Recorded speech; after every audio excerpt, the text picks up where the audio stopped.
Yo, if I had his talent, Yeah, I meant to send you him, but you already on top. Oh my gosh, what? I think he sent them to me too. I found him on my own. He sent them to me, and I think somebody else sent them. I'll be sending a lot of stuff. I'm like, yo, that dude. Everything nice. I send is foolishness. Yeah, that nigga's he's nice. I rarely. I send. Yeah, a we couple send, we send each other are, ignorance like at least 90% of the time. It's ignorance. My supervisor just popped into my DMs now, just sending stupid shit. Yeah, I send some informative stuff. Like, you know what I'm saying? Matter of fact, check your Facebook. That's but where most of the time, nah, that's where I saw something most recently. Okay. Yeah, you gotta check all platforms, man. Yeah. Except TikTok. Yeah, except for TikTok. I ain't sending nobody TikToks. Yeah, I don't even log into that shit. Hey, I promise you, I got like at least 80 unread. Yeah. And TikTok. When I go in there, it's just stressful seeing the notifications. When you send me a TikTok, I be puzzled. It asks me to log in. Listen, God, they ain't even logged in. Listen, if I ever send y'all TikTok, it's important. Because I don't operate on there like that. It's like cold cause outside of posting for the podcast, I don't operate on there. I said I got like 80 unread. You probably got like 20 unread just from me. I had about the same. I just go in there to clear my shit. Hey, sometimes I just open it and close it. Yeah. So it go, and look, all right, they don't. All right. Hey, you know what I don't like about it is when you do click on something that somebody sent you, it show you the first thing they want to show you on TikTok before it's the actual post. That but then you got to log in to see the rest of it. Yeah, man. I ain't got time for all of that, man. Nah. I ain't got time for it. I was just gonna ask John Hinn, would you seen this shit, man? Go in his room. What's the latest dance?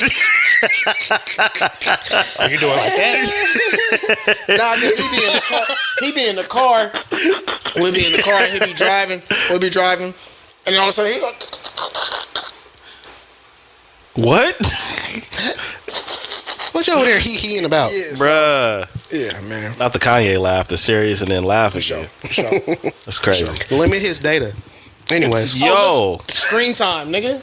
That's cold. It's a cold game. Screen time. Nah. Dad, can you extend the screen time? I'm finna extend my hand and slap you. Go to bed. Yeah, what's today, nigga? What? Phone be gone to be Connect 4 sitting on the counter. Let's extend your reading time. When you figure it out, get a maybe book. you get your phone back. Sheesh. Anyways, man, yo, you tuning into the Notion Podcast. I'm your host, Dizzy Dspill, with my co-host in the building, Jelani Evans. It's Farmer Poe, man.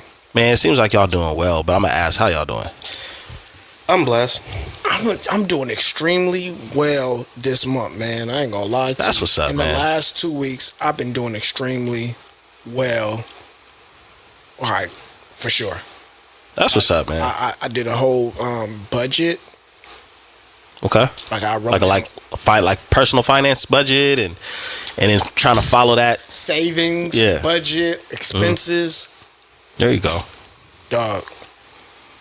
I'm feeling very well. Adult life popping, huh? Mm-hmm. Yeah, and then you see where shit going, and then you see how much. Like, oh yeah, I could deal with this. The fact that he in his mid-30s and he like, yo, I started budgeting. Like, don't you got kids? What are you? Now look, you been winging it? Like, I'm gonna tell you. Through my job, like I got a well-paying job. Mm-hmm. So he just whatever. For a while, my daughter's mom and her kids, I had them on my insurance because I wasn't the way my insurance was. When I got into my job, I didn't have to pay extra for nobody, for nothing, for medical, nothing, none of that shit. You didn't even have to be married? Nigga, I was out. They had all the best medical shit, but man, tell them we cousins. Y'all gotta. I was trying to figure out who else I could put on my shit. No. I got Kaiser.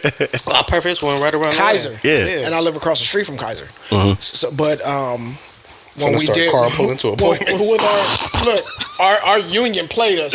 Everybody in our union like, yeah, we finna vote for this, and this, and that. And they hit us, and then they started taxing me after tax for people that were not my direct descendants. Really? So I was getting hit an extra 400 something just technically we all descendants. Right. I tried to use that. It didn't work. So it's my earth brother. Took the holistic approach and it was like, that's good for you. With my job, I get steps every year. I get paid based on like we family in God's way. Based on the what do they call that? The cost of living. Mm-hmm. And I was expecting a certain amount, and then they hit me with an extra 4-5, in January, and I was like, we going sis. Nigga couldn't. We ain't even going to sizzling, nigga. We ain't going nowhere, nigga. We about to be at the house. So you said the pot sizzling. I'm cooking at home forever. I've been able to. I'm finna buy all the seeds. Got them. You know, she was able to get her insurance. I got them. You know what I mean? So now I was able to change my budget. Okay. So I'm feeling very well about that. Yeah, man. Yeah, you can always tell the difference between somebody saying like, "Yo, I don't know how I'm gonna pay for this," to "Damn, I got to go into savings." Yeah, it wasn't no savings. That's what I'm saying. We checked the check. We was checked the check. We was checked the check for a while, so I'm feeling extremely well. I had to use the push ice a couple times. You know what I'm saying? The thing about it is right now, I was intentionally going to self checkout. We ain't gonna buy it. We ain't gonna pay for this. My man had a Sony TV for 38 cents. Ain't no barcodes on the fruit, so I'm gonna just. You know when they ask you how many fucking ain't no bags. You got 15. How many cilantros did you get? I got 5, but I'm only paying for 2. Yeah, so that's what we was on.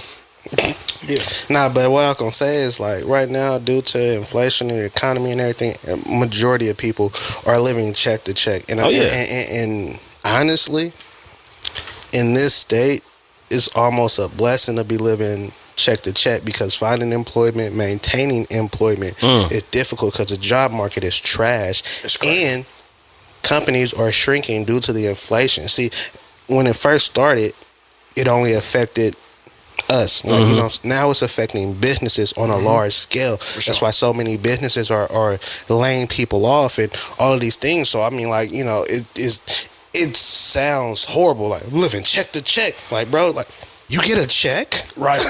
No, bruh. That's real talk. You know what I'm saying? Yeah. You got insurance. More than half of this country doesn't have at least $500 in their savings account. I know everybody on Instagram is rich and balling and stuff like that.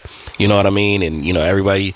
You know, women need men that make 6 figures and they got to be stay-at-home moms. But in the real world, most people don't even have a savings account. I've been watching Kevin Samuels the last couple of days. Changed your mind, didn't it? 8% of, and this was maybe a couple of years ago, 8% of black men are making $50K and higher. Nigga, I make more than $50K, and my steps going up, so I had to like reset my mind. Where's the money going? Yeah, I'm like, had to reset my mind. Like, yeah. Okay, and I'm doing better off. I ain't bought that many herbs. Yeah.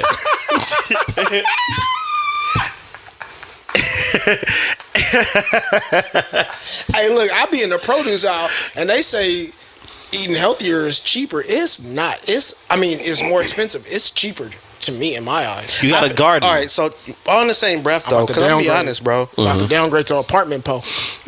I'm ain't playing, be huh? honest. Apartment. Bro, did over the glasses to let you know he's serious. Nigga, what? Bro, did over the glasses. Hey, let me show you my real lenses. The crazy thing about it, it's cheaper to eat healthy if you are willing to do the cooking. And I know you understand that because you cook.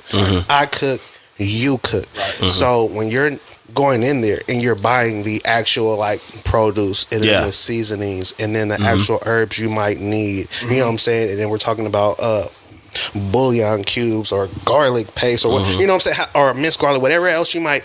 But when you actually get in the kitchen and cook, it's cheaper, bro. It is. Like you go, all right, for instance, you can go to any one of these fast food spots or even a restaurant. You're gonna spend somewhere between 18 to 25. Oh, you're gonna spend grocery money to eat. Boom. Yeah, for sure. And then they're gonna say, oh, it's cheaper to eat out. They say it's same amount to eat out as it is buying groceries. That sounds like people that don't cook. Exactly. Because I'm like, bro, I spent $30 at a grocery store. How many days you eat? All week. Right. All week. Leftovers the whole 9. Wasn't much leftovers. I cook really well. Right. But all week though. You know what I'm saying? For 30. When you go out to eat, that 30 is good for that meal, that night, that session. Unless you have enough for let's leftover. talk about quality of food too, bro. Well, I'm gonna give you your flowers, bro, because you pointed out something to me at the grocery store. It's like, bro, if you just go over to the other section and just get all of your salt, your oatmeal, your pastas, and all of that stuff, and just like where you weigh it out and everything like that, it's gonna be significantly cheaper than buying the packaging because you're paying for the packaging, you're paying for the brand label. So I don't buy like the oatmeals and the pastas and all of that stuff in the packaging. I go over to the other area. I hit Winco. If Winco is the best grocery store to me, If you see me in Winco, please don't acknowledge me. This dude, you gonna tell everybody like, hey, you know, look, don't. Look, you know what's crazy? I was out. I'm in the 559 at mom's house, right? Visalia. All right. We go and we're going to get some stuff because I make some pasta while I'm out there. Put the pasta over the lobster, the lobster over the pasta. Over the pasta. You already know what it is. Right. Tomatoes. The Roma tomatoes. 74 cents a pound. Out there? That's crazy because they 98 cents here. Nigga, no. I told my mom, I said, that's crazy. I never actually no. $1.18. Boom, I say $1.18. It's the tomatoes on the vine that's 98 cents. We old as hell. Go ahead. And the thing about it, the tomatoes that's on the vine, you know they go bad faster, right? Yeah. Right. All right. But he got the recipe on how to preserve them. He just ain't telling nobody. Okay, I'm gonna tell you how to put a piece of tape over the same thing with the bananas. You put the aluminum foil over the end. Yeah. That's how I've been. We giving up too much game? I just learned the last Okay, cool. Parchment paper. Oh yeah, I have some parchment paper more than paper towels and plastic. I got plenty of that. I've been putting my my mushrooms and grapes and everything in a Bro, bowl. did you hear the flow? Parchment paper over plastic and paper towels. My man spitting. Go ahead. Listen. We can give the mic is. You want to talk about preservation? I thought it was those tomatoes, those mushrooms. They lasted forever because paper towels. I was using paper towels for a minute. Right. The parchment paper, for sure, is lasting definitely a couple more weeks. Killing the game. So yeah, like we said, like. It depends on where you are. In the 559, you're gonna get cheaper stuff because that's where it's coming from. Yeah, and the valley is gonna be a little bit to the source. Yeah, for sure. Yeah, for sure. But Winco is if you want to get your stuff, get it in bulk. You're gonna pay. See, you talking about bulk. Now we're talking Costco. Yeah, but see, Costco it'll trick you too because Winco, when I go and get the basmati flour, the basmati rice that costs $1.18. I'm gonna put the ticket that says basmati. Jasmine. Is that like the Maserati of rice? You don't know about basmati rice? But look. Nah, I don't really. At Winco, this is what you do. All right, we'll. Basmati rice. It'll say Jasmine rice. brown rice. Look, no. Look, I just smacked brown rice. No. If you go to the basmati rice and it say $1.18 a pound. And it's sitting right next to the jasmine rice that say 68 cents a pound. You think I'm gonna put the ticket for the basmati? Yo, you gonna? Hey, let me tell you something right now. You gonna mess around and it's gonna be a real chef ringing your food out and be like, "Hey, man, you want to talk about this?" Yeah, the crazy thing is, you want to talk about this? The crazy thing because I cook this all the time, dog. The crazy thing is. Security. He's telling people. There's babies in here, man. He's telling people he steals. This is what he's doing, right? That's what's so wild. Like he's telling people he steals. Like you might as well get on IG and record it. That's crazy. Anyways, Shortcut Poe is crazy, dog. But check it out though. Shortcut Poe is crazy because you got to understand something. You're like, but you got to know what to go to Winco for. You got to know what to go to Costco for. And you got to know what to go to Safeway for. I'm about to say something. Yeah. You got to go to Safeway for. Because quality is at Safeway. Yeah. Yes. For sure. For certain things. You're right.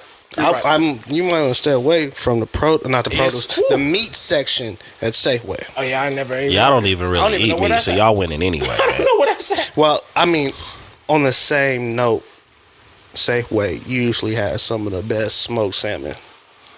Although Costco got this variety pack. No. Costco. No.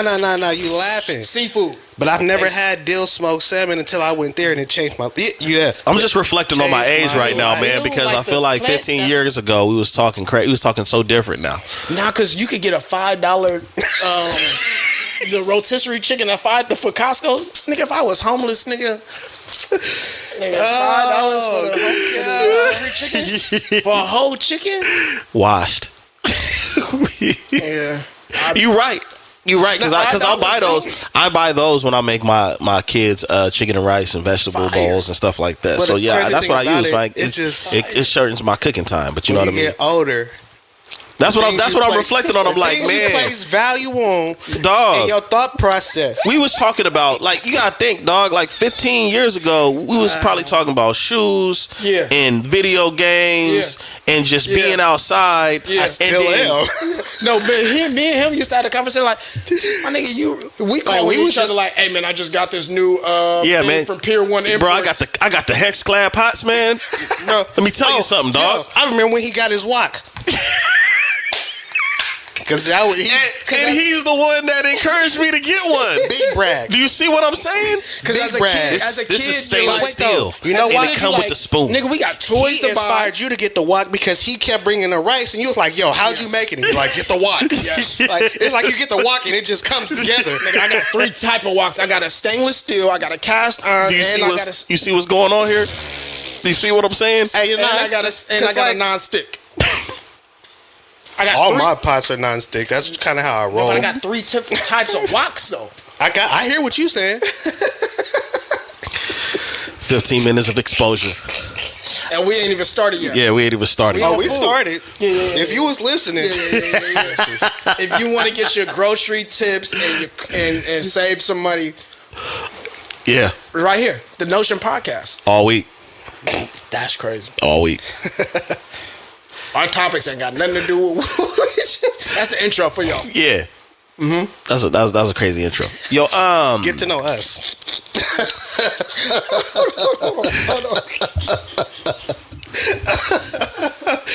Oh gosh, she wanted to laugh off camera.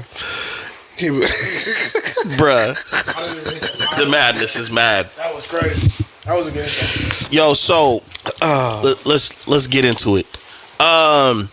There was a debate between Allen Iverson, who we know is AI, not 2024 AI. The debate was between AI? Well, the debate was regarding Allen Iverson, Steph Curry, between with Gilbert Arenas, Brandon Jennings, and I don't remember who the third person was. No disrespect. I feel like he played for UNC and he went to the league and for MC something, McSomething.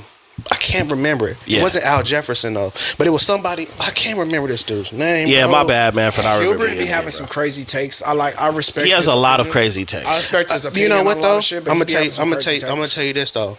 He be having a lot of crazy takes, but I respect his takes and I actually look at things different after his takes based on the fact that a lot of his takes are from experience. Yeah, because he played the league. Exactly. He played against certain people. He's experienced certain things. He's done certain things to give him that take in the first place. He has a good IQ. You see what I'm saying? Right. For sure. Right. And so, was you trying to find a name for dude? Yeah, I was trying to, but keep stalling him. But we here. Scrolling. CJ? Nah. But basically, and I was really excited to have this conversation because I know both of you guys are Warriors fans, and I know growing up with you were a huge Allen Iverson fan.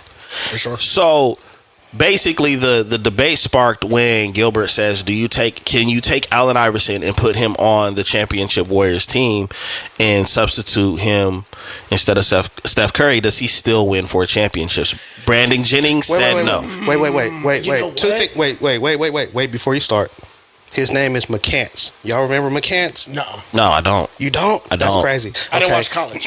Now, I didn't hear everything you said, to be honest, because I was trying to find this dude's name because it was going to drive me insane. Right. So I need you to pose that one more time. Okay.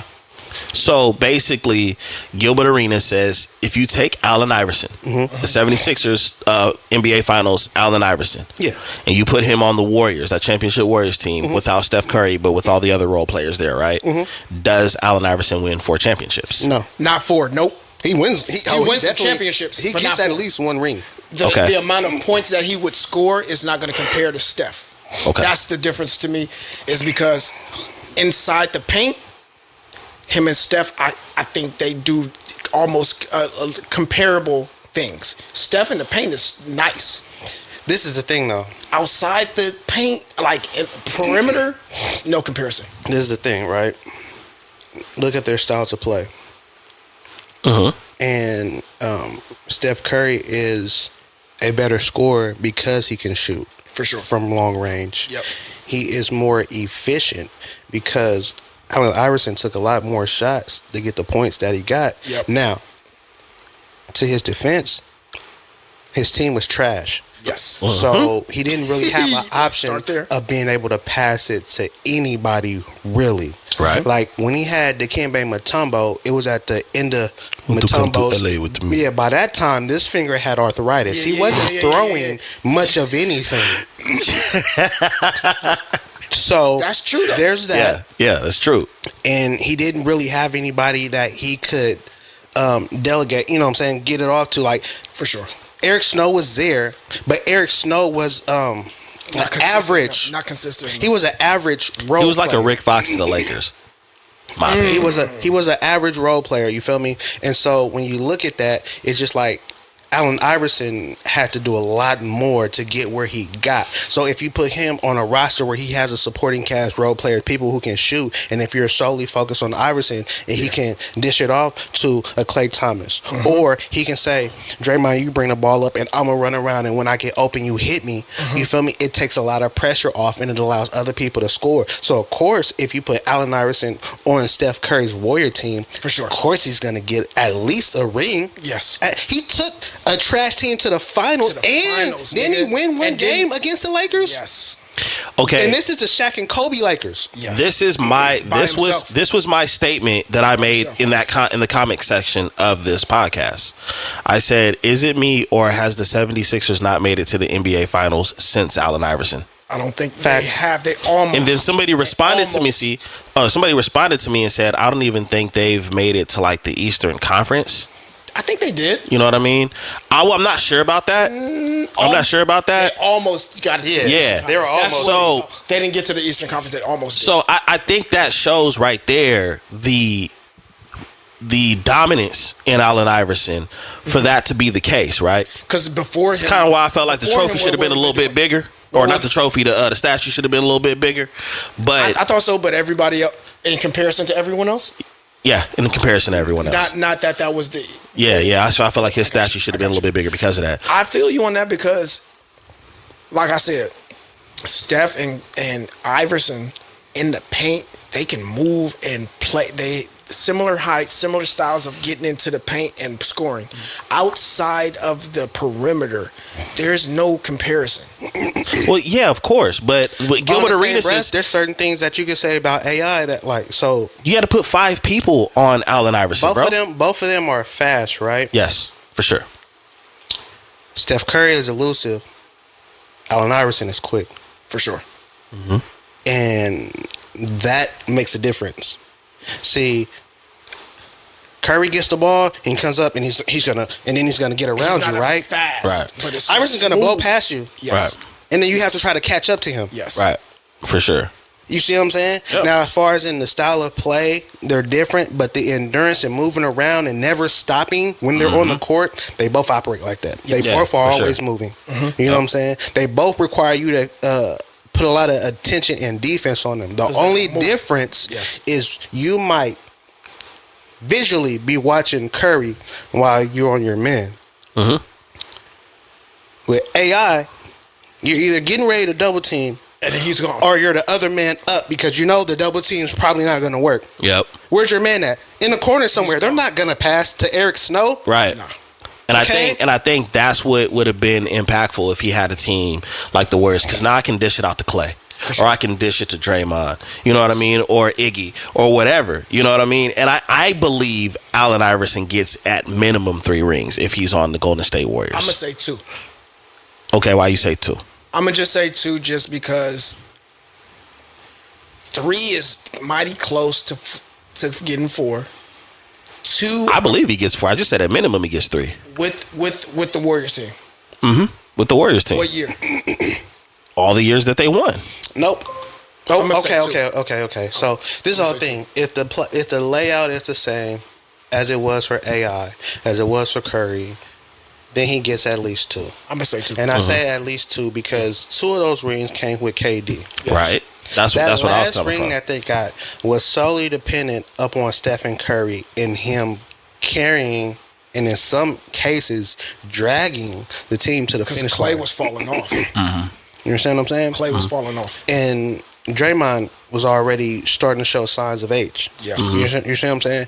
And so when you look at it like that, now the heightened level of scoring from the perimeter that Curry possesses overshadows Iverson, because at that point, if Iverson can't get to the hole, he doesn't really score too much. Don't get me wrong, he can shoot, but he can't get. He's not known for that. He's known for 12-footers and less. So my pushback would be with Allen Iverson is if he's playing in this era where the defense is not as, I think, as strong as his era, he's cutting through that and scoring. Because you got to think, back then he's averaging 40 points a night. You're right. So I didn't really take that into account. No, well, see, the thing about it is like the era that Allen Iverson played in would be considered a flagrant foul in today's league. For sure, that's on. So pulling the fouls. I didn't. Yeah, so you come in pulling in fouls. You come in. So yeah, cutting them up. Because he's doing this against. He's doing this because that's what I was saying. Close to three. He gets three. He gets at least three minimum, and the reason why is because he's averaging 30+ points in that league, in that era, with no help, with no support, with no fouls. Okay. And then he's gonna average 35-40 easily, and he's gonna so probably about 3, maybe 4. Yeah, maybe, you know what I'm saying? That's what I was basing it off of. At the end of the day, when you think about that first ring, everybody was in their prime. So if you take everybody in their prime, that means that there's less responsibility on AI. Right? Exactly. So then they're probably gonna get that ring, and then when KD comes, you feel me? That's more firepower. So then we say another 2 rings, just like, and then that last triangle defense. That last one, the offense. at least 3. Which I say at least 3 for sure. Yeah, that was my. I can respect it. 2 to 3 for me. Definitely 2. Now let's address something that Brandon Jennings said that I think was the most controversial. He said that era that Allen Iverson went to the finals was trash. I'm gonna be honest. What? All right, wait. Hold on. Wait. No, don't even address it because Brandon Jennings is trash. Okay, don't even address that, bro. Don't even address that. I'm glad you said it. Please do not address that. Brandon Jennings is trash, bro. Yeah, because he kept saying, "Oh, my bad." He kept saying, "My era. My era is. I'm about my era was better than that era." Why you not still playing, bro? Oops. Do you remember junior high school? Yeah, you remember junior high Brandon school, Jennings' right? game. Yeah, he's lost his goddamn mind. Yes. So yeah, don't even address that, bro, because Brandon Jennings is trash. Yeah, I said it. He said outside of Shaq and Kobe. All right, wait. Outside of Shaq and Kobe, he said, "This is what he said." You know how many jerseys they wearing right now compared to how many to what they was like, dog? Are you crazy? Yeah, he was wilding out. He was wilding out. Keep disrespecting Kobe, and I wasn't a Kobe. No. He exempt Kobe and Shaq. He exempt Kobe and Shaq. He said outside of that, yeah. What I thought was interesting, because he was losing the debate. They pulled out a body bag and everything. He said, "Put your legs in the body bag." Yeah, please. He said, "Put your legs in the body." Because he sounded. Well, I think when you actually made it to the league and you talking like that, it makes me wonder, like, do you even understand the game? Like, do you what are you talking about? It was like trash. I already know Jelani doing the homework. Yeah, but please. Please. Let me know when y'all ready. Go ahead. Go for it. Go for it. Do you want we'll start with how he worked his way to the NBA, because Let's do it. He was 3rd team parade All-American in 07. He made 1st team parade All-American in 08. Okay. He made McDonald's All-American in 08. Okay. National Player of the Year in 08. This is all before the NBA. Naismith Prep Player of the Year 2008. Mr. Basketball USA 2008. Okay. Hold on, where does the era start? His NBA? No, the era he's talking about, because we not about to act like the Warriors. No, but see, that's the whole thing about it. All of this stuff is before the NBA, right? Okay. Right. Got it. NBA All-Rookie First Team 2010. What is y'all waiting for? That's it. This bum-ass nigga is talking shit. That's it. He got rookie... I seem to remember Jason Richardson. All-Rookie First Team, not Rookie of the Year. All-Rookie First Team in 2010, and then after that, you got no more accolades. You wasn't defensive player, scoring champ, 6th man, improved. You were just present. Yep. Yeah, because what I'm still stuck on the Warrior squad during that era that might not have been the best at that time. But let's talk about who was on that squad. In 2001. Jason Richardson got the dunk contest in 2001 or 2002. I think that was 2000. I don't remember, bro. But I'm just talking about the people that were in the league at that time. If we talk about the league, bro, when he said the league was trash, we're talking about. I'm gonna leave out the obvious. I'm gonna leave out the obvious. He said James Harden is better than Allen Iverson. The only thing I kind of agree with was when he brought up Kyrie. When he said Kyrie, okay, we can that can go either way. But James Harden is not touching Allen Iverson on any level. And Allen Iverson never flopped, by the way, if we want to keep it a buck, okay? And on top of that, Allen Iverson played in the era where they played defense. James Harden just falls. That's nothing against James Harden's game, but he's not Allen Iverson, sir. Matter of fact, when people do things that remind them of Allen Iverson, they say they're the next Allen Iverson. You can't speak about none of these niggas without mentioning Iverson, Kyrie, James Harden, none of these niggas. I'm running back more of the conversation, and he's naming like he said like people like T-Mac. That's what I'm saying. Yeah, he said he called him bad back. He called him bad back Mac. This is what I'm saying. Like he's talking about a lot of individuals. Like it's crazy to call individuals trash who have better career than you. Well, remember when they're trash and they have better careers than you. What's my man from the? I keep saying what the Warriors, are you? But from Wizards? From LA. The Clippers? Not from LA. He was on the Warriors at the same time as Baron Davis. Nope. Is Baron Davis from LA? I don't know. Your man from Rancho. Cucamonga? What's the dude from SAT? I be forgetting niggas' names for a minute for that I don't say their names for a while. Matt Barnes? Matt Barnes was on the Warriors at the same time as who? He won a ring with the Warriors. He was on the ring. Who was on the Warriors with him? Steph Curry? No. Steph, Draymond, Iggy. I'm trying to remember. Oh, you don't remember the name. I forget niggas' names when I don't say them. You know how you don't out of sight, out of mind. I thought you were trying to get us to say I'm not playing guessing game. I'm just saying like. You got me tripping now. I mean, that's your team. I don't remember. I gotta pull it. But what I do know is when he said that era was trash, and I started thinking about all the players, I started thinking about Steve Nash in his prime, Dirk Nowitzki. I'm thinking about. You talking about the Spurs, bro? Kevin Garnett. Have to get into all of that. We know for a fact that he's full. Let me tell you why I'm naming it though, because you got a lot of dumbass kids out here that don't remember that don't remember the NBA. It's not even.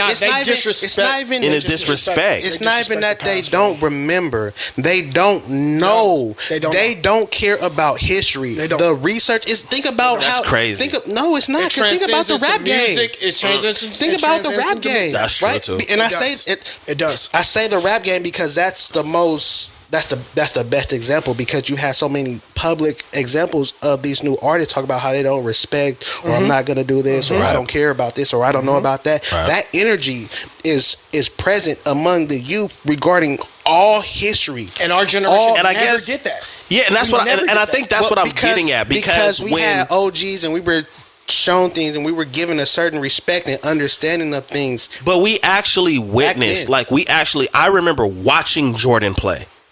You understand what I'm saying? Watching Magic play versus these kids not even watching certain players that they're trying to defend for. Like, for example, let's use LeBron, for example, because that's one of the most controversial GOAT conversations, right?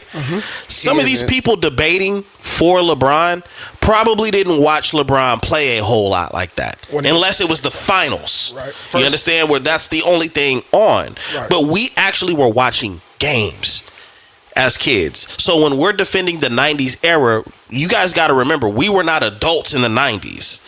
You see what I'm saying? And guess what? We weren't adults in the early 2000 era either. You know what I mean? But we still respected it and we witnessed and we actually paid homage to what they did in the league. So when you have somebody like this who played in the league saying that there is an era where there were the only thing that's trash, I won't even say today's basketball is trash. I just say things like it's a little softer and they play and the rules are different and they play less defense. But I'm not going to say that Kyrie is trash. Okay? So I'm not going to say Jaylen Brown is trash. Thank you.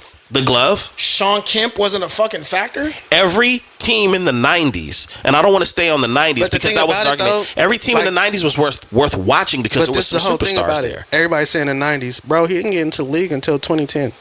Remember, he all rookie in 2010. So while we're talking about the 90s, right? We're talking about the 90s because that's when AI and all of them were drafted. Yeah. Right. Well, actually, if we're talking about the 90s, what Jordan won his first in the 80s. What was this? 91? It was in his second 3P was in 96, right? Oh yeah, second 3P, yeah. I'm trying to think of when his second 3P was. 98? 96, 98. 98 was his last title, right? If I'm not mistaken. Yeah. And after that, right, you get everybody else starting to have life. So basically, outside of Jordan, like the basketball era for everybody else starts in 2000. Think about that's a good point, right? Because when people do bring up the Lakers, right, and when he was trying to make a point like, oh well, they only had the Lakers. Let's not forget, Shaq and Kobe were together before the championship, so they were still losing and developing. There was still a Nick Van Exel on the Lakers. How many points when he was with the Wizards? All right, just to throw a monkey wrench in everything. We don't even have to stay on this topic, but if Penny had never got hurt, Shaq might have never went to the Lakers. Let's talk about it. That was the original Shaq and Kobe. Let's talk about that. Was the original Shaq and Kobe. Even Penny said out of his own mouth, he was like he envied that because of his injury, because it reminded him of when they were balling over there in Orlando like that. Bro, and you got to remember something too. Shaq didn't just leave based off of what was going on with Penny. He left because how Orlando was treating him. Yeah, I mean, I know there. You know what I'm saying? Of the politics. Yeah. I'm just saying. But all right, so all right, let's do this, right? So then we say 2010. Was moving, like, we say 2010, right? The Diesel started when? The Diesel didn't start it when he came to LA. Nah, he was Shaq Diesel. Shaq was coast to coast when he was disrupting. He was disrupting rims before he got into the league. When he was in fucking high school, junior high school. This nigga was. That's why I don't understand. That's why I don't understand how you could say a certain era, like the 2000 era. Do you know who was playing in that era, dog? And the way that they had to. Wait a minute. All right, so look, this is what's so crazy. I get irritated. No. Listen. Because I'm finna write out the 2010 draft class for you guys. Okay. So I'm not even gonna go through all of it. I'm just gonna give you top a few. 10? Okay, I'll do top 10. Let's just do top 10. 2010 draft, right? Yeah. Okay. John Wall. I forgot about that name. Evan Turner. Derek Favors. DeMarcus Cousins. Okay. Greg Monroe, Paul George, Wesley Johnson, Gordon Hayward, Al Farouk Aminu, Ed Davis. Man, what? How many of them are NBA champions? None of them. So what is Brandon Jennings talking about? None of them were that she just named right now. I'm gonna be honest. Great players. I'm gonna be honest. As of right now, off the top of my head, I can only confirm that Paul George and Gordon Hayward are still in the league. Those are the only two. And Paul George ain't won a goddamn thing. Please, let's not talk about Paul George, please. And I ain't hating. Please. Please. I'm going to tell you right now where this is coming from. We were watching a game one time, and I think Paul George had choked it, taking the game over and winning the game. And then right after that, the Gatorade commercial came over with him making a buzzer beater. And Jelani got mad. Hey, get this off the TV, man. So look, well, great player. We're not gonna knock his game. No, he's definitely a great player. It was just bad timing. No. You have to understand something. He's a cool player. He's cool. The thing about it though, my issue is like he get all this praise and stuff like he's clutch, and he's just the opposite. He was playing for the Pacers. He was on left side, wing, 3-point. He got the ball. He shot it. Backboard. He hit the other side of the backboard. He's on this side. He hit this side of the backboard. He didn't even hit no rim. Missed it. Game over. They lose. Then the Gatorade commercial comes on where he shoots it and he turns around and grabs a Gatorade, and before the ball goes in, he says, "Game." And then he takes a swing. And I'm like, Hey, was that bad timing or was that petty editing? Timing. Was that petty? Was unnecessary. Was the network petty for playing the commercial right after? And then what makes it so crazy is like that pissed me off. And that's when I started paying attention to Paul George. And I can tell you, he doesn't have a clutch gene in his body. Whenever it's really go time and you got to show up, he is not present, bro. Who was clutch on the Lakers? And who? Robert Horry, Derek Fisher, Kobe Bryant. Robert Horry, let alone can we compare him to Paul George as far as skill level? I would say Paul George might be a better player. Then who? The Robert Horry? He's a. They have. That's not a player. That's not a good comparison. It's not because they're not even like comparable. It's not a good comparison because they're different type of players. They're different positions. I'll put it like this: if we're on the blacktop and we're picking a team, I'm picking Robert Horry. I'm picking Robert Horry for sure. Well, yeah. So there you go. Robert Horry. There you go. I don't know though. It's intelligence. It all depends. It all depends. Intelligence too. It all depends on what I need. I need him to make shots when it's important. See, the thing about it is, while he made those big shots, he fucked up a lot. No. Absolutely That's not what happened, but that sounded great. I thought that's what he was going to say. Like he fucked up a few times. No. Go ahead. What do you think? While he made those big shots, right, the team put him in a position, so to speak, to where he had to make those shots because they didn't win. Right? They didn't have those leads. Right. So he made those big shots to get them the wins. Yeah. Great. Yeah. If the team had been playing better, there wouldn't have been a need for big shots. Right. Right. That's all I'm saying. But at the same time, so if I get Paul George on my team, right, and he put up 15, and Horry only put up 6, and we win because we blew y'all out. But now say Paul George gets 10, and then Horry only has 3, but Horry hits the shot that wins the game. Yeah. But he keeps doing that. He consistently keeps doing that. But the whole thing about it, this is the thing about it. What you're saying is, I don't know if we're gonna win, so I'm gonna get Horry. So if it's close, he can win it for us, just in case. Yeah, but I don't want to operate like that. I like having insurance. That's okay. I like having insurance for life in my car. Right. Yeah.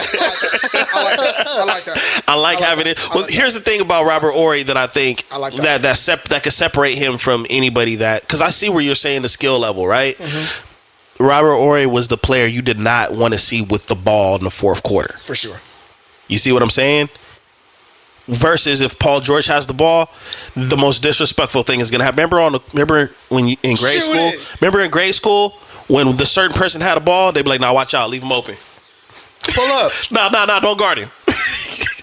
Guard him. Let him shoot himself out the game. Definitely. That's kind of the reputation Paul George has now. Put the football player on him. You can't really. You can't compare them. All right. But it is a comparison. Why are we even talking about this? So let's move on. But let's stay on the Lakers. It was interesting. Let's stay on the Lakers. Okay, yeah. So basically, while we were talking about the Lakers, another thing came up that I thought was interesting. Your boy Draymond and Shaq was doing a podcast, right? Yeah, we seen that. And Shaq, and I shout out to Shaq because I feel like he's been like fighting this whole thing about not having Kobe in the conversation. I really appreciate that. Mm-hmm. And he asked Draymond a very interesting question, and Draymond gave a good answer of like, do you think that Kobe should be in the GOAT conversation every time the conversation comes up? And he says, absolutely. He said, why not? And Draymond explained why.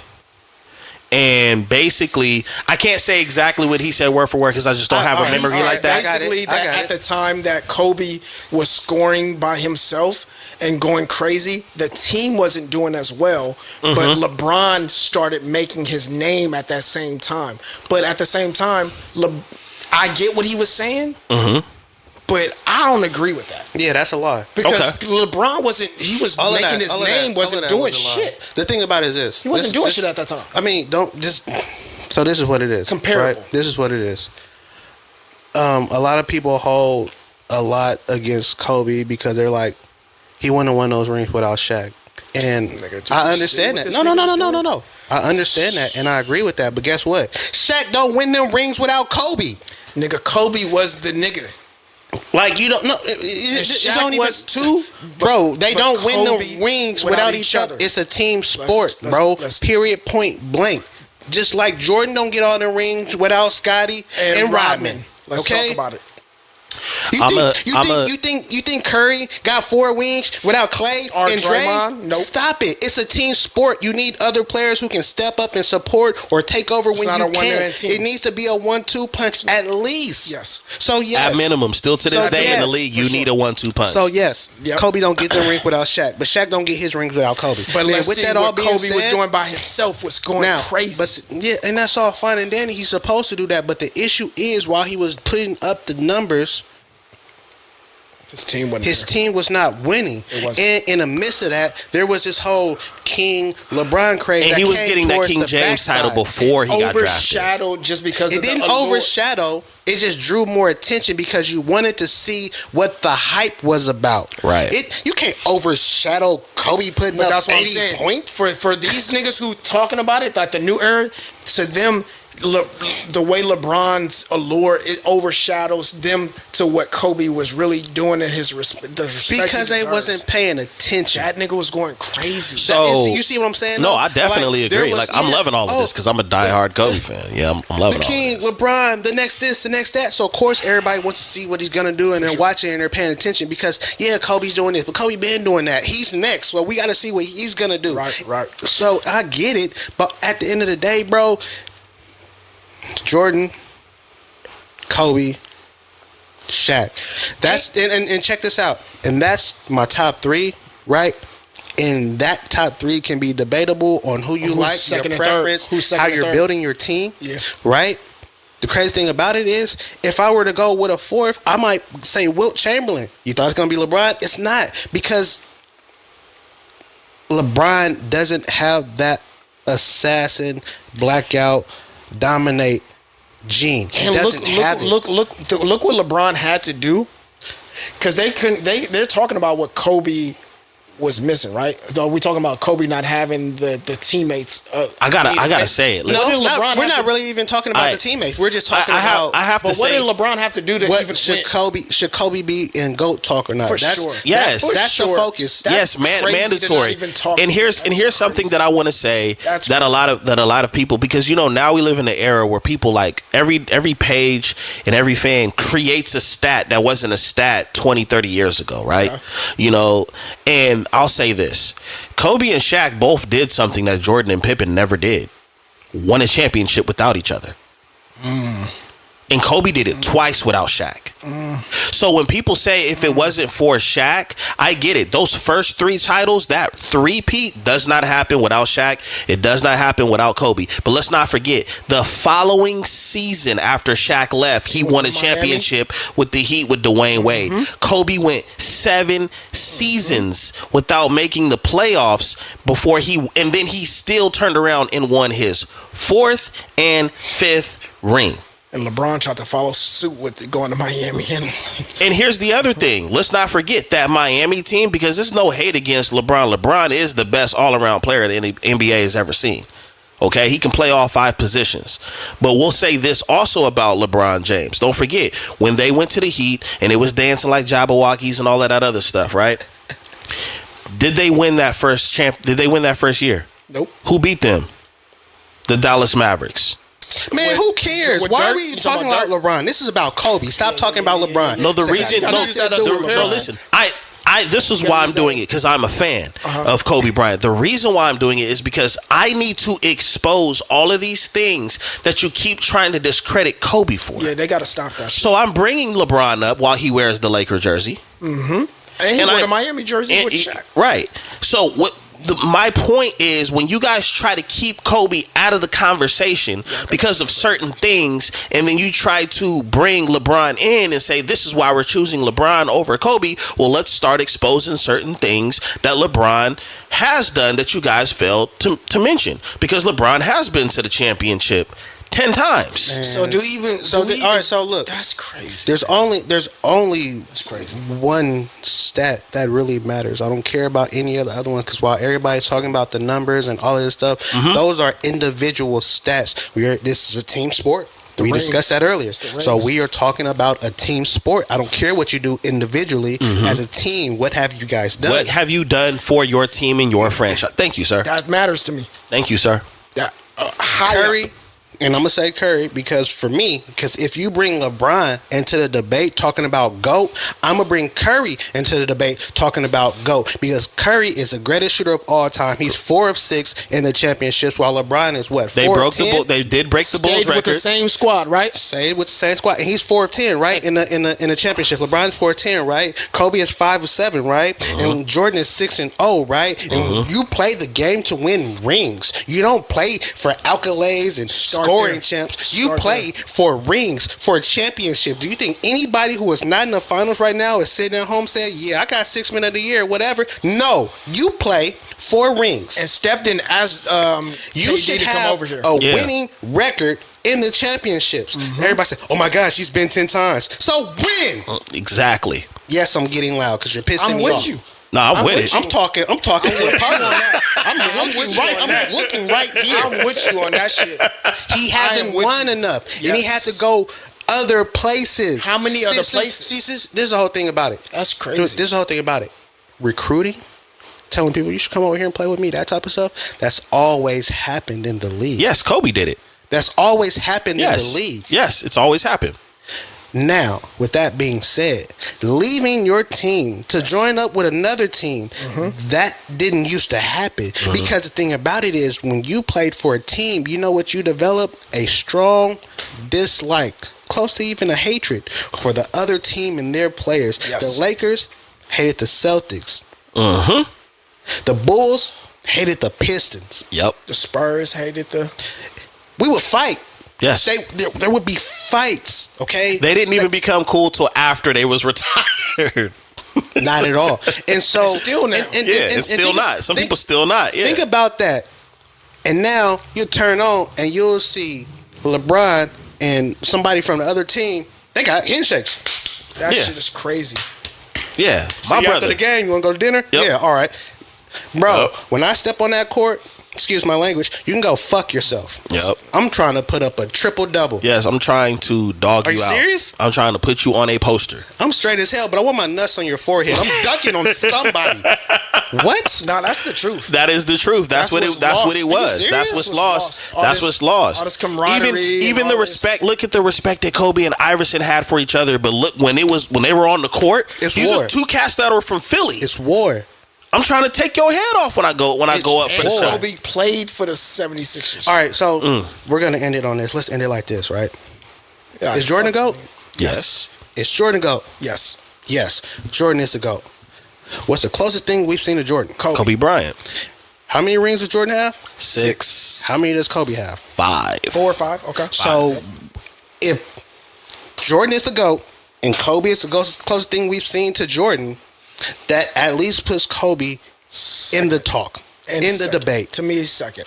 To me, what did I tell you about? Well, how did I rank Jordan and Kobe? 1A, 1B. Yeah, that's. You see, I didn't say it. I asked him because we've had this conversation a lot. And I think that when we talk about when we got the made up stats, and then we can definitely move past it. Yeah. There's something very significant that Kobe and Jordan have in common that doesn't get talked about enough. They're killers. They were responsible. We already know that gets talked about. They gets talked about the dog mentality, the assassin mentality. But Kobe and Jordan are responsible for many Hall of Famers never winning a championship. Shut down. Never winning a championship. Shut down. Matter of fact, both of them are responsible for one Hall of Famer not winning a championship, Reggie Miller. Shut down. And you understand what I'm saying?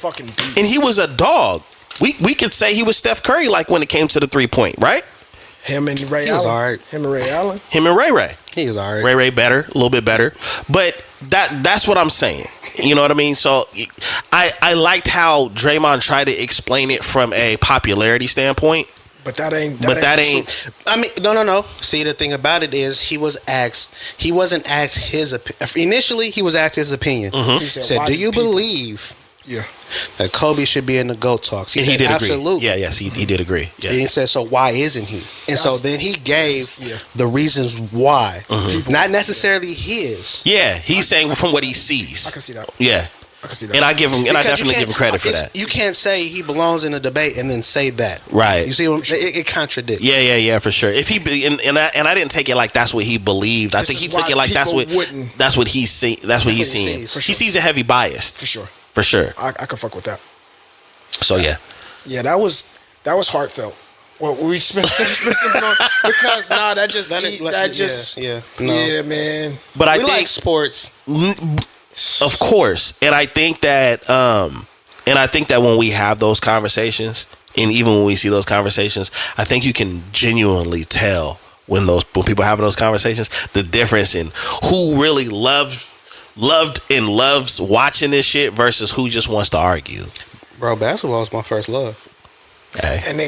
And I'm not even a sports watcher like that no more. Let alone ever. Yeah, for sure. Ever. For sure. But I know when I pay attention to shit. Yeah, for sure. I'm not gonna sit here and bullshit. Like, I don't watch sports as much at all, even to this day. But just knowing and paying attention is like, dog, knock it off, man. Knock it off, man. It's like comparing WWE now to some shit back in the day. It's no comparison. There's no comparison. Absolutely not. Not doing it. Few more topics before we get up out of here, man. Listen, the Jay-Z and Roc Nation plans for schools. Did you guys read up on that article? I read about half of the article. That's dope. Good for them. Shout out to Philadelphia, man. Yeah, it was $300 million to help that the inner city children of Philadelphia pursue income, higher education, lower income, family of four, and all that. No more than 75,000. I think that's the eligibility. So low income, help them get resources and what do they call them? Scholarships to attend private schools and whatnot. So $300 million donated to help with that program, that process, especially since Roc Nation has already had partnerships with Philadelphia. Remember the criminal the criminal reform and all that stuff that Meek Mill was a part of as well. So they have some ties with Philadelphia already. So I think that's why they went there and decided to continue to do work. And since they've been there and they know things, they're aware of the situation from the criminal reform, and father been taken out of home, low income, poverty, help them to get more resources and be put in a better position to be able to be on level footing with middle and high income. I got questions though. You know what I'm saying? What's up? You always got questions and we don't know the answers. Because not for y'all to know the answers. See, look. But it do. Just ask the public. We talking about $300 million. Yeah. We talking about. But it's a plan. It's a $3 million plan. It's not to say that Jay-Z's going in his wallet like here's $300 million. No. I'm not saying he's giving the money. Obviously, it's coming from different sources. Right. It's coming from whatever. But I would like to know why private schools. I would also like to know how many students this is expected to serve. Not that to say it's not a good thing. Oh, you're getting in your educator back. I'm starting to ask different questions like, why are we doing private schools rather than, is it charter, or is it rather than public schools? And all right. So I ask you a question. As an educator, would you prefer a public or a private school for my child? Yes.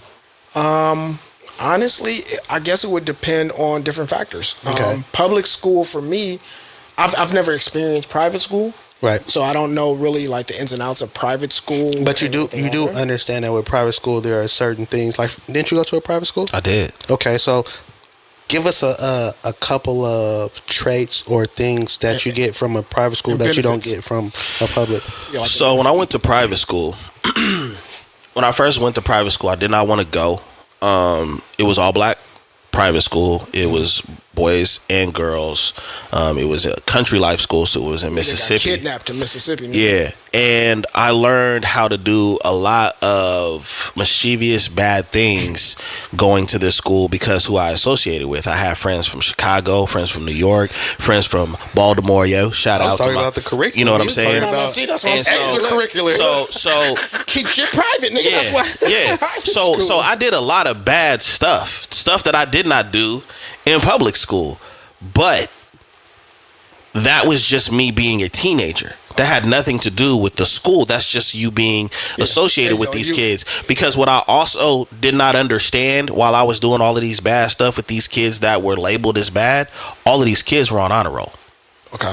You understand what I'm saying? And this dumb nigga flunking. And my ass is getting C's and shit. You know what I mean?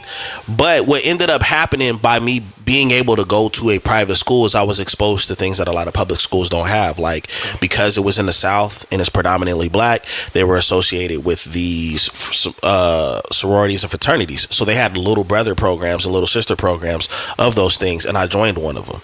So I was considered at the time an Alpha Esquire, and they had Kappa League. And those young men had to carry themselves a certain type of way on campus.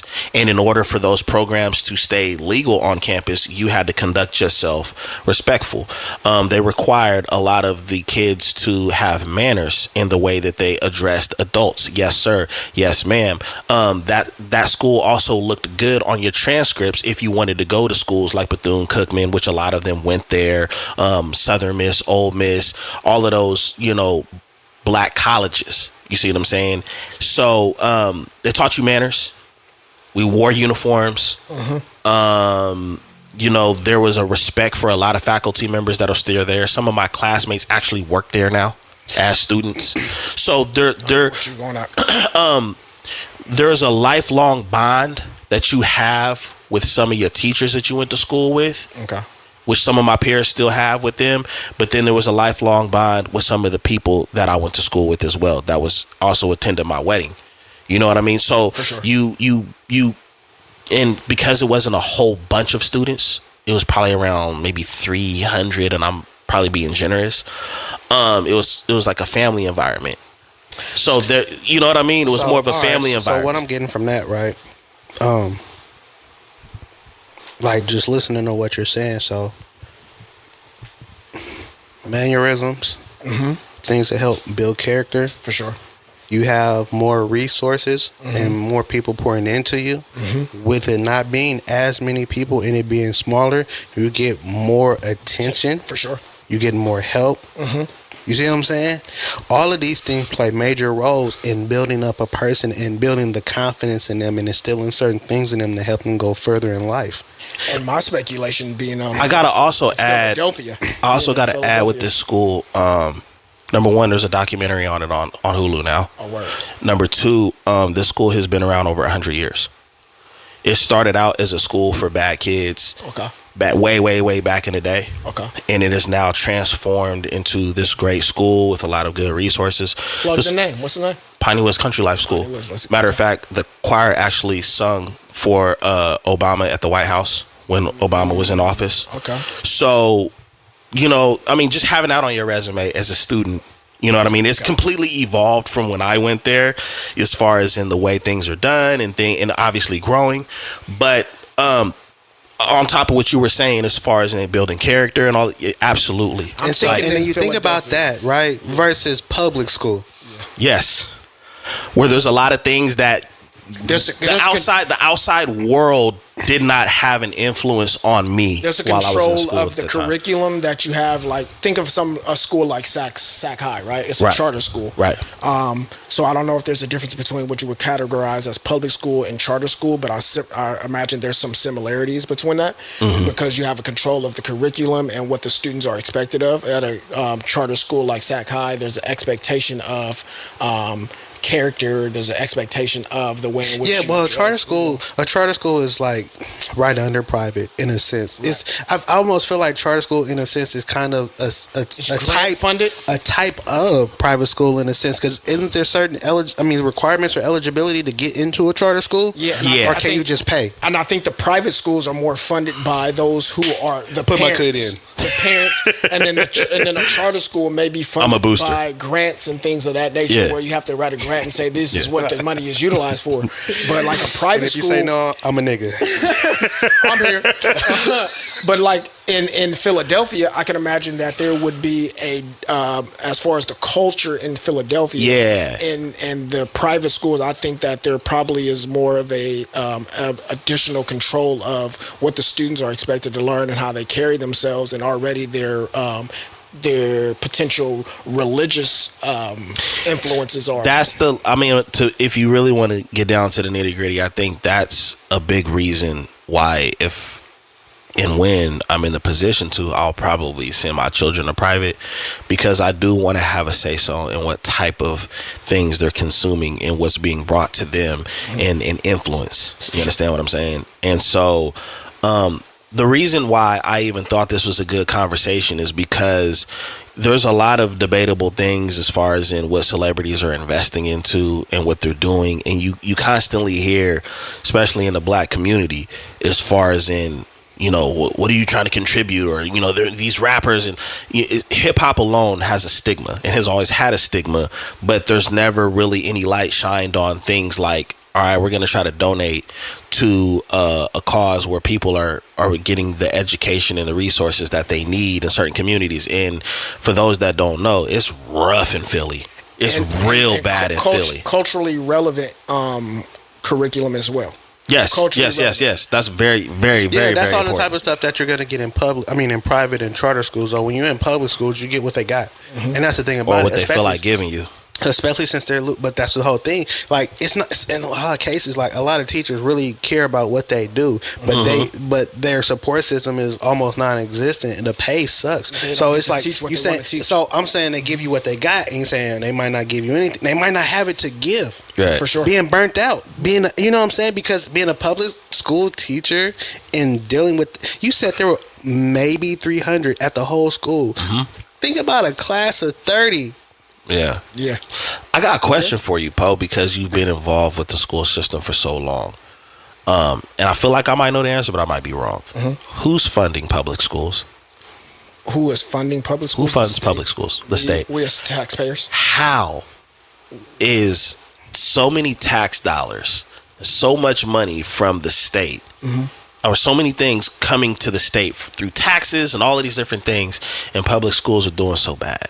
Well, it depends on which public schools you're talking about, because it also depends on where you live. So your neighborhoods are also going to be in the funding that they receive from the county and the city and the state is going to depend on the amount of revenue that certain neighborhood makes. So if we live in a neighborhood that doesn't make a lot of money, the funding that they receive typically in the neighborhood, you mean like residents? Neighborhoods, your testing scores. So the amount, the ability for the students to test high enough to receive those tax dollars. So that's why parents may send their kids to schools that are outside of their direct neighborhood district. So my son, he was supposed to go to a school right up the street from the house.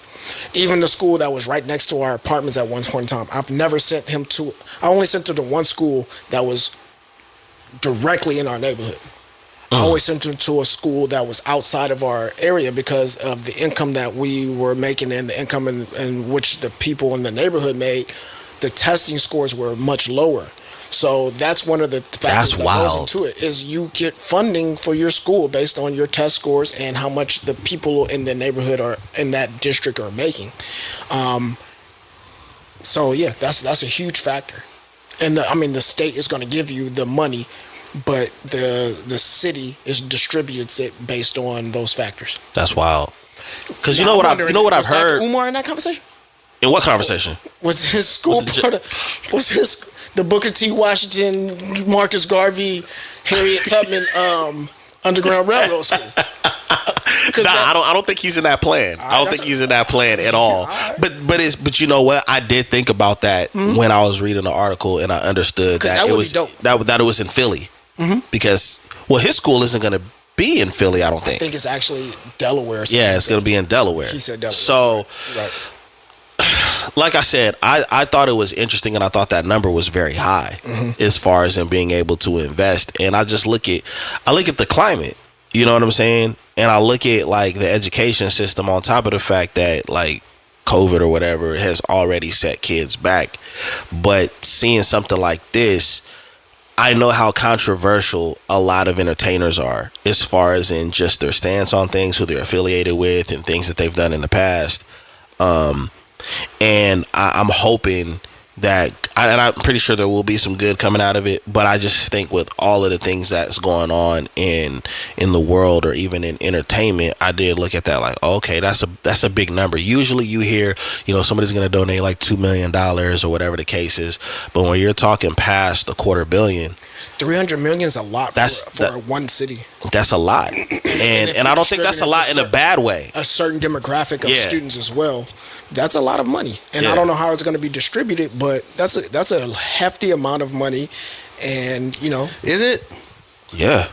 Yeah, I mean, for the school, like on a school level, it is a lot of money. About there's scholarships for kids, tuition is whatnot, right? Yeah. Okay, average tuition $16,837. Let's just say $17,000, right? For private school per year. Okay. How many? 4 years, right? How many? 4 years, right? Mm-hmm. So then we go 17,000 times 4. That's 68 bands, right? All right, 68 bands. Remember that. Divided by 300,000. 300 million. Divided by 68. Thousand. What's that? 4,000 students. 4,400. 4,411.7. So 4,412 students. Private school. And that's not bad. Now divide that by how many students would you expect to be within each school? I don't know. Sure, maybe let's say. I'm done doing math. It's Sunday, right? That's a starting point. We don't know how long this is expected to go on, but right. And if they raise, it's a lot of money even for that. Even they didn't say anything about raising. They said they donated 3. That's where it's at. That's a lot of money. Yeah. Well, what I'm thinking is, I did read. Finish. Yo, they said 300 was donated. You're right. That's a lot. So it's not going to exceed it. Nah, they're not. They didn't say we've developed a pipeline to get. No, we donated 300. Bro, if somebody gives you some money, they're not giving you any more. That was what you got. Like, bro, I gave you that. You're not getting taxed on it. Y'all made 500, and I said I was giving you 3. What I say? That's a good investment to me, man. We got to start where we start. So let me ask you this: should that be a thing that happens often in different areas throughout the country when it comes to like urban areas where a lot of black kids don't get the resources that they need? Like, should this be a trend? I don't think it should be a trend, because a trend is. It shouldn't be a trend. It should be the normal. Trends go up and down and die off. Well, it should be the normal. When I say to be a dope ass fucking trend, nigga. I don't mean it should be the normal. I mean the different definition of trend. You hear the word trend in stock. You know what I'm saying? As far as in how well it's doing and stuff like that. So when I say, I do think it should be a damn trend that is continued. Should is inspired. A consistent trend. Yes. I would say yes, but we don't know how many cities, states, and people and philanthropists have done this and attempted to do it. It's just Jay-Z got a big name. We don't know how many people have done it under the radar. I would like to know. Maybe it has to be some research that should be done. Kevin Johnson is a huge example of that, right? He's a huge example of that in Sacramento alone. Yeah, and I imagine there's other, people have done it. Yeah, okay. Right? Yeah. I'm not saying it's comparable. Off camera, I got something I need to tell you.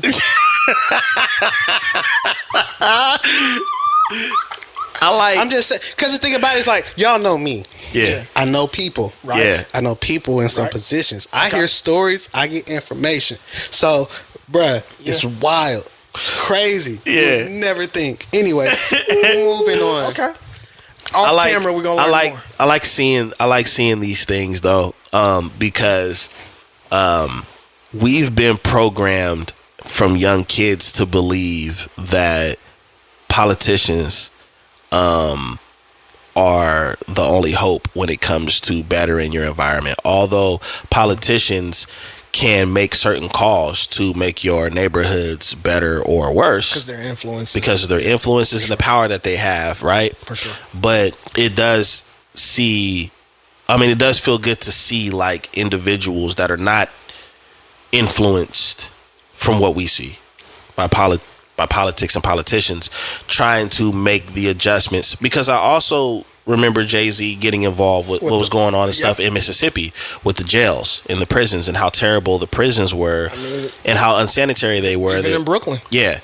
You know what I mean? So, for the record, I have not always been a huge Jay-Z fan as far as music, but I do appreciate seeing some of the things that him and other individuals are doing.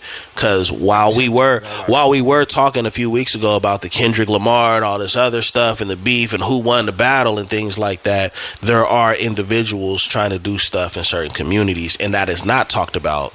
And I love the fact that they're attempting it, even if it's not successful. You're talking about Kendrick at the graduation? I'm about to say, that's doing something for the community as well. Him pulling up to Compton Community College for sure. Graduation, like I think that shit like that's important, man. Yes. You know what I mean? It's important for people to show up and be like, hey, I see you. He came and said, yo, man, thank you. That man showed up to the graduation and said, thank you.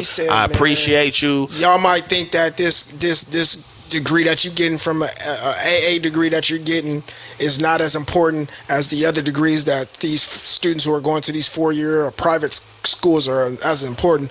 This is just as important because a lot of us started here. Right. And I think that message needs to be given often. For sure. Often. And when you look at like commencement speeches and stuff like that, it's always the shiny, pretty, paid for school and students. So seeing somebody show up somewhere like that, I think should happen often. I love it. I love that. Straight Especially, up. you know me, I work at the community college. Yeah, for sure. So I understand the importance of it. And I always love to inspire the students and let them know that, like, dog. I'm still trying to get Kicks and Sneakers to speak at one of the schools, man. But listen, dog. We might listen. Just saying. Off camera. I got a program that I'm starting in the summer. All right, let's talk about it. I got a program that I'm coordinating, so we might. Y'all get nothing from me. Everything's off camera. We might could use that. Hey man, I'm with it. Mm-hmm. All right, man. We're gonna get into gambling. So this weekend, I'm just Prize picks. Nah, man, we finna get up out of here, man. We finna get up out of here because I want to hear this stuff off camera that Jelani talks about. For sure. Can't believe this, man, with this money done. Anyways, this is your boy Dizzy Dspill with my co-host in the building, Jelani Evans. Apartment Pope. Hey, you've been tuning into the Notion Podcast. You already know what to do. Leave comments, likes, subscribe. We here every week. I already know y'all disagree with some of the stuff we said, so go ahead and show up in the comment section. You know who gonna respond. So, you know what it is. I don't want to see y'all these TikTok and I do not care. Until next time, I said it with my chest. We know we the dumbest, stupidest niggas on target, and we dumb. He's speaking for himself. I said, whoa. I said, no, that's what they say every time. Oh, that's what they say? Your mama. And that's the classic response. We out. Your mama, nigga.